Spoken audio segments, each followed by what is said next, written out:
So we have the 144, which is got by the 12 multiplied by the 12. And we are going to multiply that by, so 144 multiplied by 2. Because there are 2, so if we were to split it on this side, that's great there. Okay, we would also get a square and a triangle, a very odd looking triangle to say the least. So we've got the green, 3 green triangles, or 3 green rectangles so far. We have the 2 blue rectangles, and then we have the 2 square orange squares here. So the last thing here is we have to figure out the 2 orange triangles. So I'm going to put a plus sign here, and I am running out of room. So I'm going to kind of write the next one down here. So we have 2 triangles. Remember the formula for area, I'm going to write it up here. Area of a triangle is half multiplied by the base multiplied by the height. And well, as you guys can see, our base right here, the whole base, is 12, because we get 12, this is part of the rectangle is 12, across would be congruent, so this is 12, and across on the square, this side would be congruent to this one, so this would also be 12. So our base is 12, so we have 1/2 multiplied by the base, which is 12. Now the height. Now remember we said that the height of this square was 12. So we need the height of this. Well, where's that going to come from? Well, if you recall, the height of the whole house from the base to the apex is 20 centimeters. So from here to here it's 20 centimeters. And this was 12. Well, to figure this out, we have to take the total, 20 subtracted by the height of the square, part of it, which is 12, and that's going to get us 8. So this little section in here, I'm going to try to write the 8, it's not great, is 8. So I have half times 12 times 8, which when you multiply all of that together, you will get 48. Okay. And there's 2 of those. So the next part we're adding it to this, okay, is 48 multiplied by 2. Okay. Now, after you do this, okay, you will get a grand total. So you multiply your 288 by 3, add that to 240 multiplied by 2, add that to 144 multiplied by 2, and add that to 48 times 2. Actually, let's go ahead, I'm going to erase that. Let's go ahead and break that down little by little here, or part by part. Okay, so 288 multiplied by 3 gets you 864, so 864. I'm going to add that to 240 times 2, which is 480. I'm going to add that to 144 times 2, which is 288. It's like all these problems really wanted to make 8s in it. That way I had to struggle to write them. And then 48 multiplied by 2 is 96. Ooh, first 9. That's a rough 9 there. Okay, so 96. Then when we add all these together, okay, our total surface area, we use capital SA for surface area. So our total surface area that we get is 1,728 centimeters squared. So at any part during this video, if you feel that you need to pause or rewind, please go ahead and do that. If you want to kind of challenge yourself at the beginning of any of these problems and try to figure it out and then come back and check as to how to go through it, that's a wonderful idea to do as well. So the whole surface area of this composite 3-dimensional shape, it's composite because we have a rectangular prism here on the bottom, and on the top, on stacking on top of it, is a triangular prism. So that's why it's a composite polyhedron, you could say, or a composite three-dimensional shape. So surface area here is 1,728 centimeters squared. So we're dealing with area, your units are going to be squared.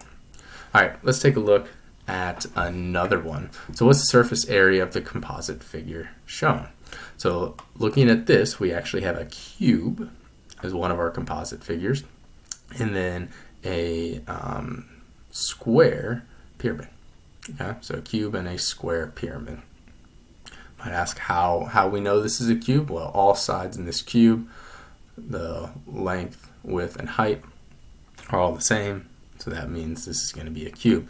We know this is a square pyramid because this side 6 inches, this side 6 inches.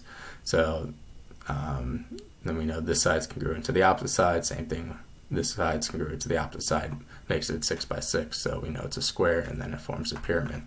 So taking this down, we can make a net out of it. Now, I highly recommend for surface area, it's very helpful to make a net, okay, when possible. Very, very helpful. That way you can break it down, make sure you have the area of each one. You could write the area of each one, of each polygon in its space, and that way you can keep track of it that way. It can be helpful for you to do that. So let's go ahead and break this down. So we know that each one of these side lengths in our cube is a 6 by 6. So we actually have one 6 by 6 square, two 6 by 6 squares, 3, 4, and 5. So there are 5 6 by 6 squares. Well, 6 by 6, and multiply that together, we get 36. So we have 36 plus 5, or sorry, not plus, yeah, undo that. Not plus 5, multiplied by 5. Let's redo this. 36 multiplied by 5. I'm getting ahead of myself. And then plus. And we have 4 triangles that are going to be the same. Well, we know that the height of every single triangle here is going to be 4 inches. Well, then where does the base come from? Well, the base comes from looking at the opposite side. This is 6 inches, so this must be 6 inches. So down here, here is our 6-inch side, and straight across from it. Now, it's not going to look perfect in my net here, but straight across from it, we have a 6-inch side. So, formula here would be 1/2, so finding the area of this triangle, 1/2 multiplied by 4, multiplied by 6. I switched the base and the height for this one. That's okay if you do that, which would get us 12. So when we have 4 of those, so we would be adding 12, the quantity of 12 multiplied by 4. Okay. Well, when you go ahead and figure this out, 36, and evaluate this, solve this, 36 multiplied by 5 is 180 plus the quantity of 12 times 4, which is 48. And you add these two together, you're going to get 228 centimeters squared. Okay. So surface area, I'm going to put SA equals, and you could really do that for all of these. Surface area equals for each one of these. Okay, our surface area for this composite figure is 228 centimeters squared. All right, last one here. We're going to look at a regular hexagonal prism. Now, recall that the term regular just means that all sides and angles in the hexagon, okay, are going to be congruent. Okay, so if you look, you have a hexagon here, which is a 6-sided polygon. And that's saying a regular just means equivalent or congruent. So all of these sides are the same amount, and that's the same down here. Okay. And a prism just means that the faces, or what's connecting the two hexagons, are rectangles. All right, so we have a regular hexagonal prism. So all these sides are 4 centimeters going all the way around. We have a height of 10, and then we have a radius. You kind of consider it a radius, even though radius is only in a circle. But we have a distance from the midpoint to the perpendicular side of a hexagon is 3.5 centimeters. Okay. So my recommendation is to start with the rectangles. Okay. You have 6 rectangles around that has a height of 10 and a width of 4. So you can do 10 times 4, which is 40. Let me go back. Okay. Write it over here. So 40, you're going to multiply that by 6. 40 multiplied, the quantity of 40 multiplied by 6. We're going to add that to whatever the area of our 2 hexagons are. Well, here's the tricky part. And there is no set formula for a hexagon. You could probably come up with one, but there's not a set formula. Instead, you actually have to break your hexagon down. And you might recall this last year when you did hexagons, pentagons, octagons.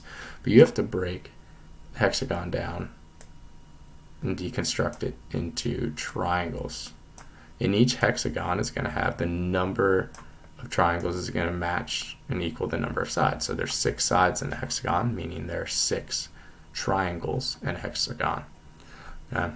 So the height of each triangle is 3.5 centimeters. That's why we need to know the distance from the midpoint to a perpendicular side. And it has to be perpendicular. It can't just be a random part of the side. It has to be perpendicular to it. So it's 3.5, and then our base. Our height's 3.5, our base is 4, we would take half of that. So I'm going to do that work right here. So half multiplied our base 4 multiplied by our height 3.5. And when we do that, we get 7. We get 7 centimeters squared. So we have the area of one of these. Well, there are 6 down here, so it's 7. There are 6 triangles, so I have to multiply by that by 6. So we get the area of the hexagon as 42 centimeters squared.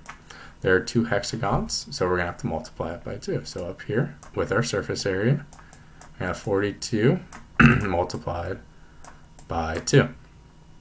So I'm going to put SA equals, this is the last one here, guys. So SA equals that expression. Surface area equals now 40 multiplied by 6 gets us 240, added to 42 times 2, which gets us 84 sunny out. And then 240 plus 84, we're going to add those together.